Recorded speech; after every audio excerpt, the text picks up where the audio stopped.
안녕하십니까. 빈들교회 김규봉 목사입니다. 제가 몸이 좋지 않아서 은퇴를 하고 좀 쉴까 했었는데 저를 필요로 하는 분들이 많이 있어서 또 더욱 바빠진 것 같습니다.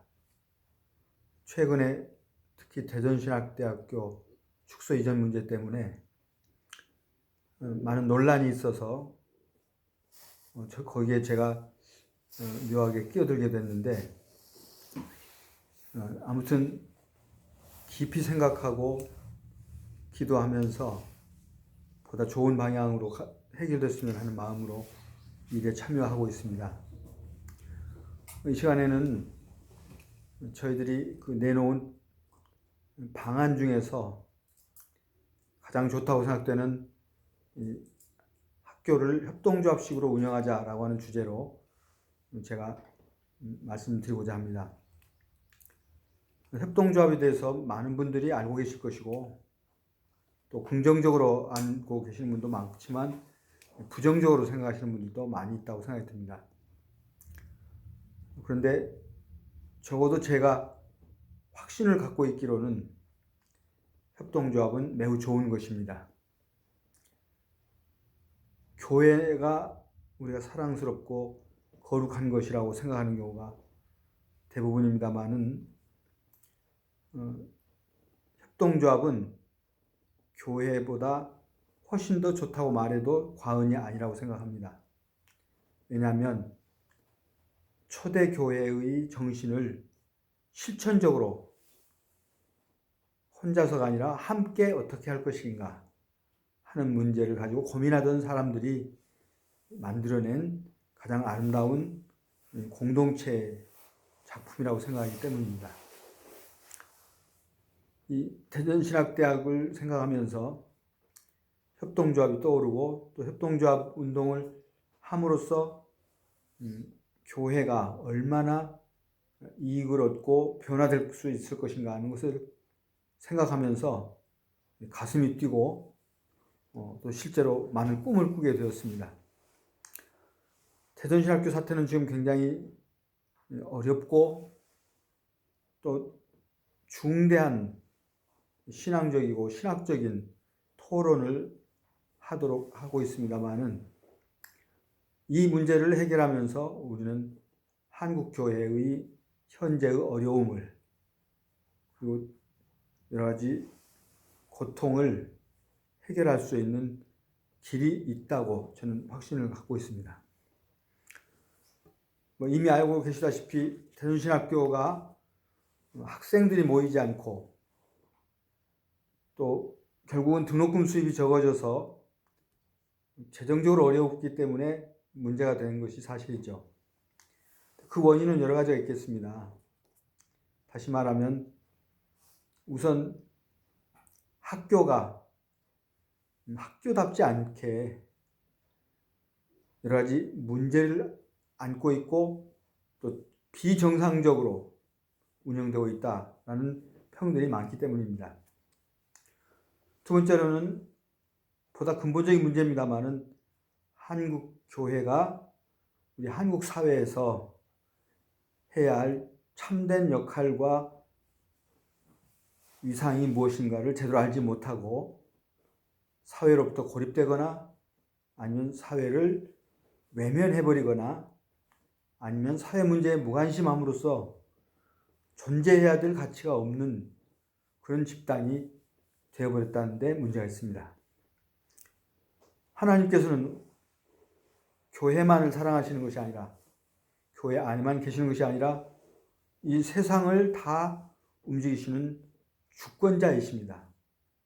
이 사회와 역사의 주권자이신 하나님의 뜻을 깨닫고 실천해야 되는 하나님의 백성들이 예수님의 제자들이 이 세상을 외면하고 이 세상에서 일어나고 있는 모든 문제에 대해서 제대로 판단하지 못하고 엉뚱하게 살아간다면 일시적으로는 행복할지 모르겠지만 편안할지 모르겠지만 사회에서는 우리를 바라보는 눈이 결코 좋은 것일 수는 없을 것입니다.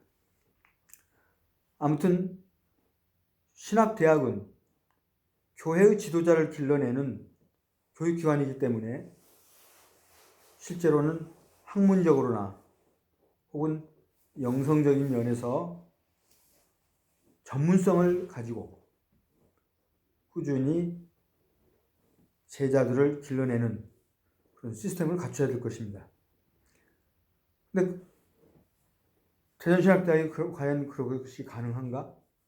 또 그것을 목표로 하고 있는가 하는 문제를 생각할 때는 지금 총장과 이사장을 비롯한 이사님들의 생각들을 보면 결코 바람직하지 않다라고 하는 것입니다.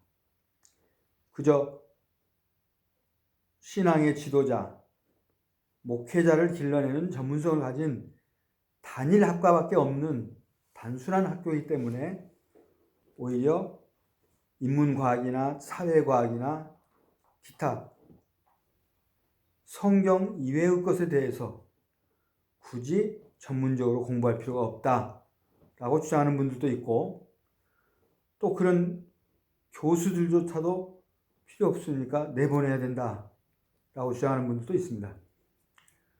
그것은 매우 상징적인 이야기입니다만은 신학은 모든 학문의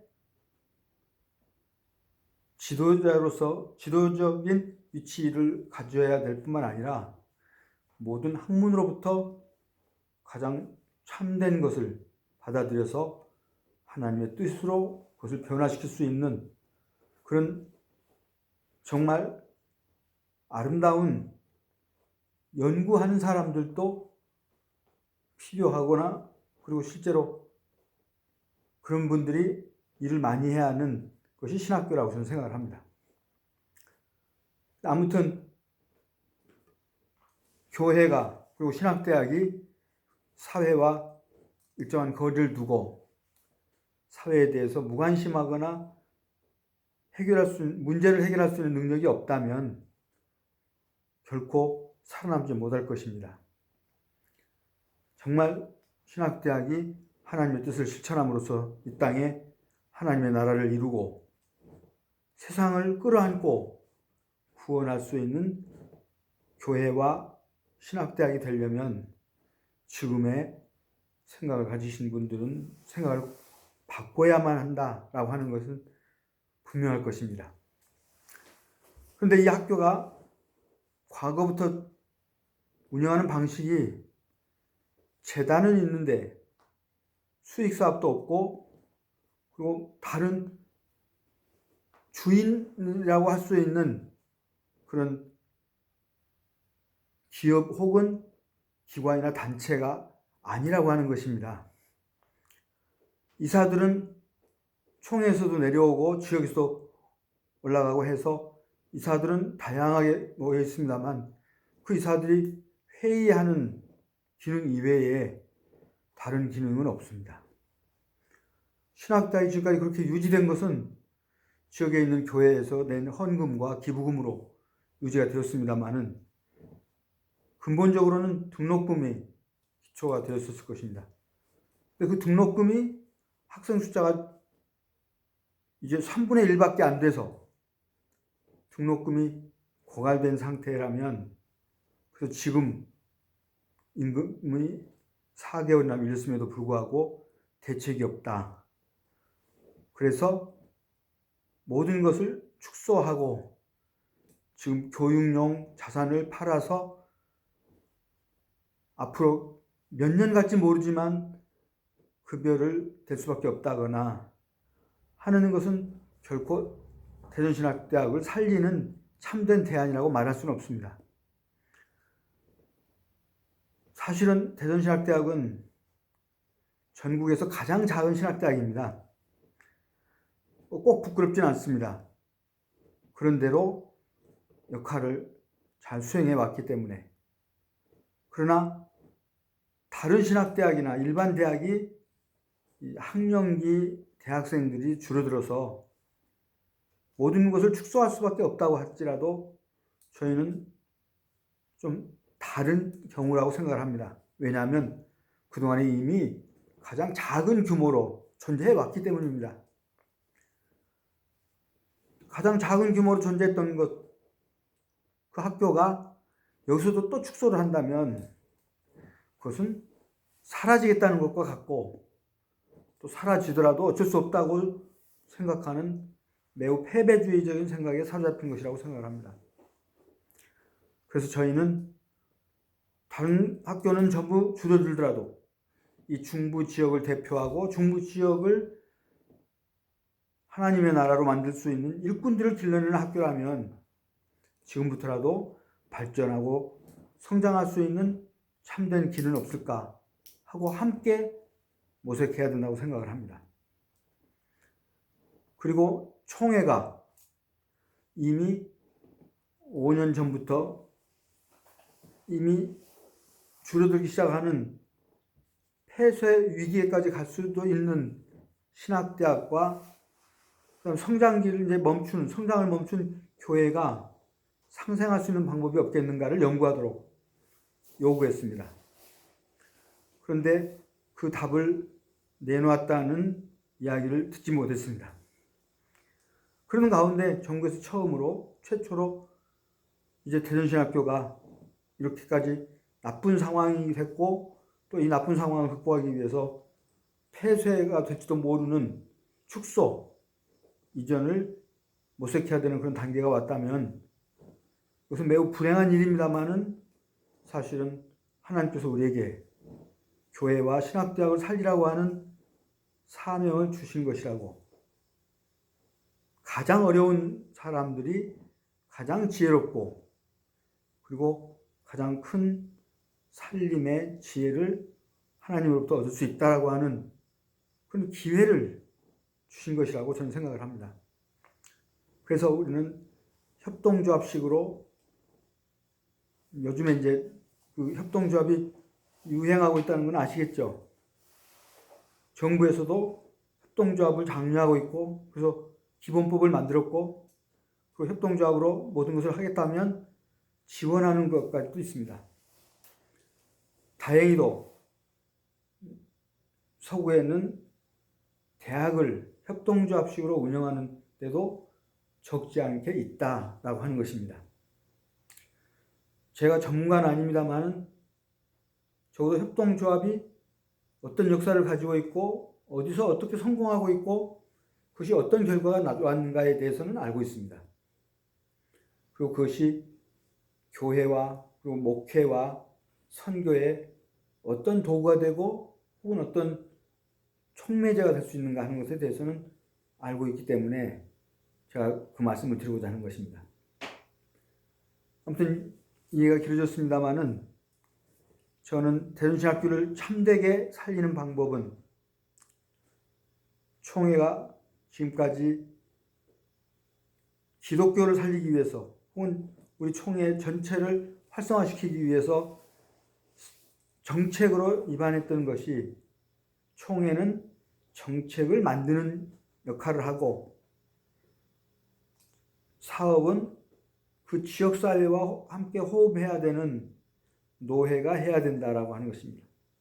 그리고 교회는 노회가 하는 사업에 가장 말초신경, 최전방에 있는 부대가 되어서 그 일을 수행하는 역할을 하는 것이 옳다라고 하는 결론이 2002년도에 총회에서 결의가 됐습니다.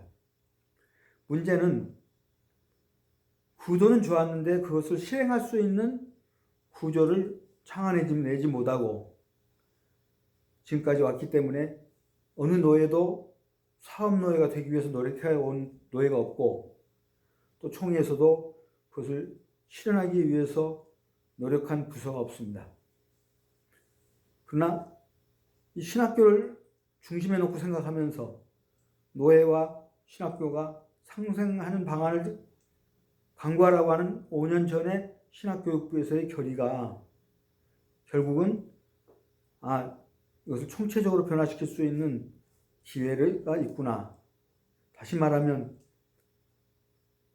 협동조합을 통해서 신학대학을 살리는 과정 속에서 노회와 함께 협력하고, 그러면서 노회가 바뀜으로 해서 총회가 굳이 멀리 떨어져 있는 곳에서 사업을 하고 지역에 있는 분들이 지역에서는 일을 안 하고 오히려 총회로 올라가서 그저 교육만 받고 내려와서 한 해 동안 사업을 했구나 라고 하는 착각 속에 빠지는 그런 형태를 벗어날 수 있는 길이 있다라고 하는 것을 알게 됐다는 말씀입니다.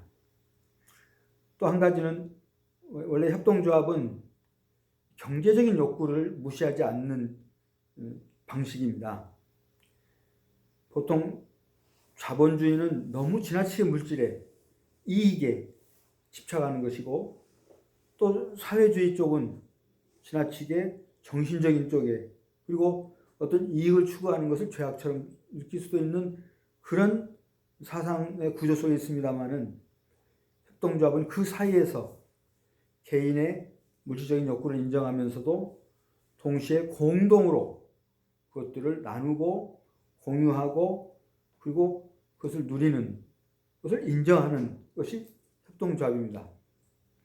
그렇기 때문에 우리가 협동조합을 만들 경우 어떻게 만들 것이냐 하는 문제 속에서 결론적으로 나오는 이야기입니다만 지금 개별적으로 혹은 개교회적으로 하고 있는 제자훈련이라고 하는 것 혹은 영성훈련이라고 하는 것을 하나의 상품으로 패키지로 개발해서 신학대학에서 그것을 주관해서 그것을 나누면서 조합원 한 사람이 교인들 안에서 선택됩니다만은 한 달에 10,000원 정도의 작은 돈을 낸다면 그 제자 훈련을 받는 것의 대가로서는 아주 적은 투자라고 생각을 합니다.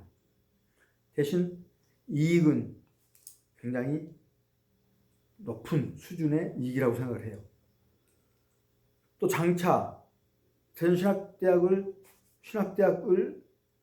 협동조합식으로 운영하고 그것만 하고 있는 게 아니라 노회와 교회가 서로 연결되어서 일을 하는 것이기 때문에 우리가 요즘에 협동조합이 우리의 삶의 질을 높이는 어떤 그런 사업들을 많이 하고 있습니다만은 우선 일상적으로 필요한 것을 공동으로 준비한다라고 하는 의미에서 또 마을에서 필요한 것을 공동으로 구입한다라고 하는 것, 그 다음에 생활 속에서 필요한 것을 공동으로 만들고 소비한다라고 하는 의미에서 관련된 협동조합을 한 10가지 정도를 생각해 볼 수 있습니다. 우선 신용협동조합이 있다는 걸 아실 것이고 그리고 소비자협동조합이라고 할 수 있는 생활협동조합이 있는 것이고 거기에는 또 의료협동조합이 있을 수 있고 그 다음에 교육협동조합이 있고 문화협동조합이 있고 그리고 매우 중요한 건축협동조합 또 농민들을 비롯한 생산자들이 할 수 있는 생산자협동조합 또 전국적으로 혹은 세계적으로 유통과 관련돼서 마을에서부터 출발할 수 있는 작은 교회에서부터 출발할 수 있는 유통협동조합이 있을 수 있고 또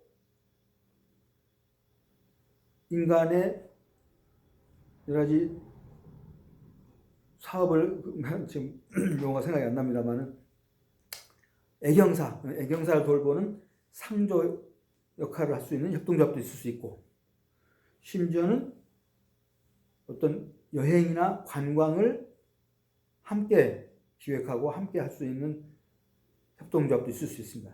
제가 그저 열거한 것이 한 10개쯤 됩니다만 그 10개의 협동조합을 우리 중부 지역에 있는 10개 노회 다시 말하면 대전 충청 지역의 7개 노회와 강원 지방의 2개 노회 그리고 무지역 노회 또 이북 노회라고 할 수 있는 그 5개 노회가 이 중부 지역에 흩어져서 있는데 그분들을 하나로 노회라고 생각하고 그분들을 돌볼 수 있는 시스템을 갖춘다면 노회가 10개가 되는 셈입니다.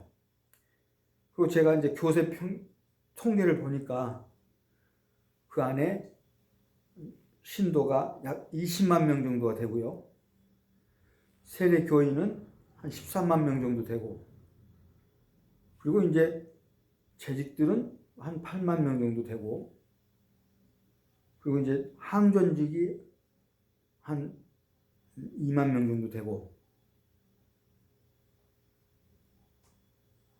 우리 교세가 요즘 많이 줄어들었습니다만은 숫자가 굉장히 많습니다. 우리 예장 통합 축이 250만입니다만은 아무튼 중부 지역이 조금 전도가 덜 됐다 할지라도 교인이 20만 명이라면 그 중에 10분의 1만 조합에 가입하고, 그리고 조합에 가입한 사람들은 10분의 1이기 때문에 10명의 제자를 가르치고 함께 활동할 수 있는 자격을 부여하는 그런 시스템으로 제자 훈련을 할 수 있는 구조를 만든다면 한국 교회가 질적으로 굉장히 좋아질 것이고, 그리고 각 개교회마다 목회도 매우 쉬워질 것입니다. 지금까지 담임 목사들이 혹은 신학교를 나오는 사람들이 했던 것을 평신도들이 맡아서 하고, 그리고 계단식으로 제자 훈련을 하게 되면, 다시 말하면 한 명이 10명을 가르치고 10명이 10명씩 가르쳐서 100명을 가르치고, 100명이 10명씩 가르쳐서 1000명을 가르치고, 또 1000명이 10명씩을 가르쳐서 10,000명이 되고, 10,000명이 10명씩을 가르쳐서 10만 명이 되는 그런 구조로 계단식으로 내려간다면 일주일에 한 사람은 윗계단에서 한번 공부하고 그 배운 것을 아랫계단에서 가르치는 형태로 해서 스스로 제자가 됐다가 스승이 될 수 있는 그런 능력이 모든 기독교인들에게 길러지는 것이고, 그리고 실질적으로는 모든 교육 시스템이 통일되면 교회도 평준화가 되고 신앙도 질적으로 매우 고양될 것입니다. 다시 말하면 이 생활협동조합이라고 하는 것은 쉽지는 않습니다. 왜냐하면 지금까지 한국 기독교인들이 협동에 대해서 강조하는 것 같으면서도 사실은 협동하는 것에 대해서 가장 깊이 해왔다고 말할 수 있는 그런 상황이기 때문입니다. 그런데 초대교회를 잘 살펴보면 서로 소통하고 서로 교제하고 그리고 서로 협동을 했다라고 하는 것이 명백한 하나의 성격으로 규정이 됩니다. 그리고 이 협동조합이라고 하는 시스템 자체가 이미 서구에서 경제적인 어려움을 극복하기 위해서 성경에서 인사이트를 얻어가지고 만들었던 그런 시스템이라는 거죠. 다시 말하면 성경의 정신을, 초대교회의 정신을 실질적으로 우리 삶 속에 어떻게 적용할 것인가를 고민하다가 실제로 당시의 경제적인 어려움들을 어떻게 함께 해결할까 하고 고민하다가 떠오른 것이 초대교회였고, 그리고 초대교회의 행동을 현실화하다 보니까 협동조합이라는 형태였다는 거죠. 그래서 로치데일 원칙이라고 하는 것이 있는데 여러 가지 실패와 성공의 역사를 통해서 협동조합은 7가지의 원칙이 있습니다. 근데 그 원칙은 참 감사하게도 우리 장로교의 여러 가지 전통과 거의 흐름이 일치되고 있고요. 또 실질적으로 목회자 중심의 카톨릭이나 다른 어떤 교단과 달리 평신도들이 주체가 되어서 아래로부터 함께 일을 함으로써 위를 변화시키고 정말 공동체가 강화될 수 있도록 하는 그런 역사적인 체험의 전통 속에서 그런 것들이 만들어졌다고 하는 것입니다. 물론 공동체를 만들기 위해서 노력했던 사람들이 기독교인들만 있는 건 아닙니다. 사회주의 운동을 했던 사람들도 협동조합에 대해서 굉장히 관심이 많고 또 그것에 대해서 많은 시도를 했고 실험을 했습니다. 그런데 그것을 성공한 것은 많은 기독교인들이었다는 것이죠. 그리고 그 성공한 것이 지금 우리나라에 전해져서 지금 우리나라에서도 신형협동조합은 성공한 협동조합에 속합니다. 비판도 많이 받습니다만 이제 정말 우리가 이 어려운 시대에 우리의 그동안에 혹시 잘못됐다면 개인주의적이거나 이기적이거나 혹은 물질주의적이거나 그리고 가족주의적이거나 혹은 개교회주의적이었던 그런 속성으로부터 벗어나서 모두가 함께 더불어서 문제를 함께 해결할 수 있는 그런 방법으로서의 협동조합을 좀 더 연구하고 그리고 좀 더 좋은 마음가짐과 시스템을 만들어냄으로 해서 구체적으로는 지금 신학대학을 또 변화시킬 뿐만 아니라 노회가 사업노회로 바뀔 수 있도록 그리고 모든 교인들이 제자가 될 수 있는 그것들이 하나로 융합되어서 어쩌면 침체해가고 있는 기독교를 다시 살릴 수 있는 방식, 어떤 기법이 될 수 있다고 생각을 합니다. 제가 자세히 지금 설명을 못 드렸습니다만은 그것은 저는 크게 3단계 그리고 각 단계마다 또 3가지씩의 과제 해가지고 9단계로 추진할 수 있다고 저는 생각을 합니다. 다시 말하면 지금 당장 대전신학교가 매우 어려운 상황에 빠졌기 때문에 어떤 돈 많은 사람이 1억을 낼 수도 있고 10억을 낼 수도 있고 100억을 낼 수도 있습니다. 그래서 문제를 일시적으로 풀 수도 있습니다. 그러나 그것이 주변에 있는 사람들을 움직이게 하거나 변화시키거나 그리고 뭔가를 나눌 수 있도록 하는 그런 지속 가능한 시스템을 만드는 것과는 아무 관계가 없다는 것입니다. 그래서 사실은 지금 축소 이전밖에는 방법이 없다라고 주장하는 총장과 이사회 인사들은 심지어는 뜻 있는 분들이 대전신학대학을 살리겠다라고 하고 돈을 좀 내놓겠다고 하는데도 의미가 없다고 안 받겠다고 하면서 사실은 교훈 축소 이전 그리고 캠퍼스 부지의 매각을 끝까지 추진하겠다라고 하는 것입니다. 저는 그 생각도 문제가 있었다고 생각을 합니다. 당장 지금 급여가 10억 정도가 밀려 있고 또 내년에 또 같은 현상이 나타날 것이고 그런 건데 그렇게 혹시 신학교를 살리기 위해서 출연을 하거나 후원을 하겠다고 한다면 그분들이 그럴 수 있도록 내놓을 수 있도록 그렇게 배려를 해야 된다고 생각을 합니다. 그런데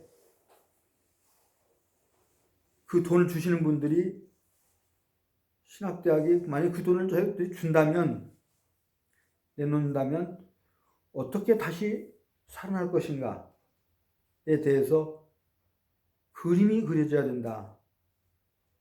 소위 말하면 비전이 있어야 되고 뭔가 계획이 있어야 되는데 그게 뭐냐라고 물으면 지금까지 아무런 방법을 찾고 있지 못했던 사람들이기 때문에 그것을 제시하지는 못했다는 것입니다. 심지어는 경제적으로 어려울 때 구조조정을 해서 지출을 줄여야 되는데 그것조차도 못했고 앞으로도 못한다는 뜻입니다. 그렇다면 사실은 그 주장과 제안은 서로 아직 합당한 것으로 보여지진 않습니다. 그러나 우리가 노회가 신학대학하고 결합하고 그리고 노예가 사업노예가 되기 위해서 그 과정에서 서로 협력하는 그런 구조로 간다면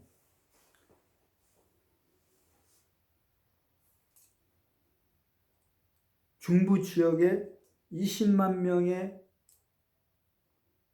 교인들의 10분의 1인 2만 명이 한 달에 10,000원씩만 낸다면, 그리고 처음에 연회비로 2만 원만 낸다면 당장의 문제는 금방 해결이 되고, 그리고 앞으로 이어져서 지속 가능한 방식으로 해결이 되고 또 발전할 수 있다고 하는 것입니다.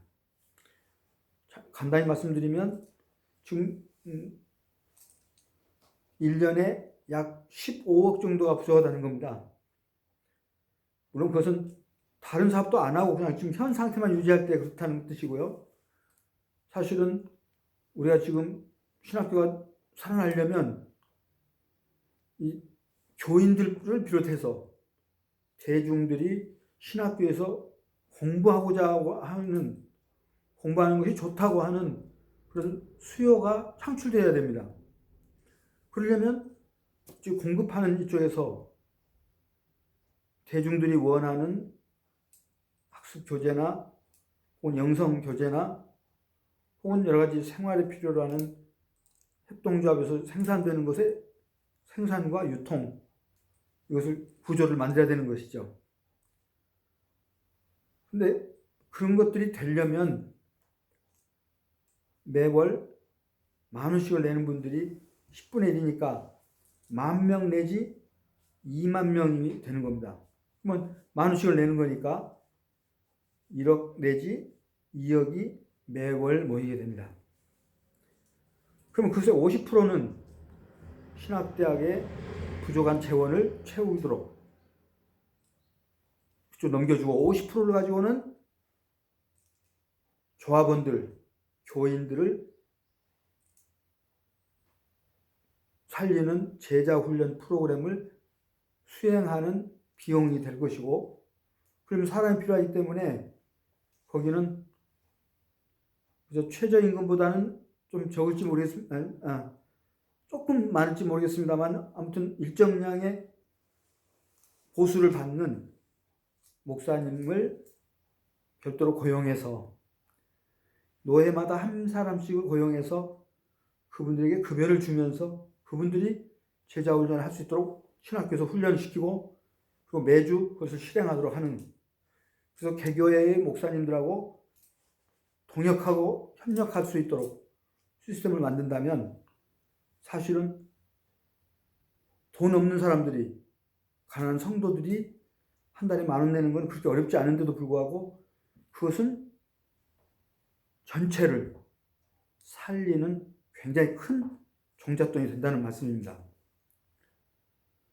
그러니까 어떤 분이 큰 돈을 내놓는 것보다도 성도들을 한 사람 한 사람이 자기가 제자 훈련을 할 수 있는 능력자가 된다는 것을 사명으로 삼고 그 수업료를 낸다고 생각하고 한 달에 10,000원씩을 낸다면 작은 돈이 결코 부질없는 것이 아니라는 거죠. 그것이 훨씬 더 사람을 바꾸고 세상을 역동적으로 만들고 많은 사람들에게 보수가 주어지고 생활비가 주어지고 많은 사람을 살리는 그런 힘이 된다는 것이죠. 그래서 여유 있는 분들이 돈을 내놓는 것도 필요하지만 우리 밑바닥에 있는 평신도들이 스스로 그런 시스템의 좋은 점을 느끼고 그것을 참여하는 형태로 하는 것이 바람직하다는 것입니다. 요즘 서구에서는 민주주의에 대해서도 여러 가지 이제 논란이 있는데요. 우리나라도 지금 문제가 되고 있지 않습니까? 투표를 하면 투표하고 끝난다는 거죠.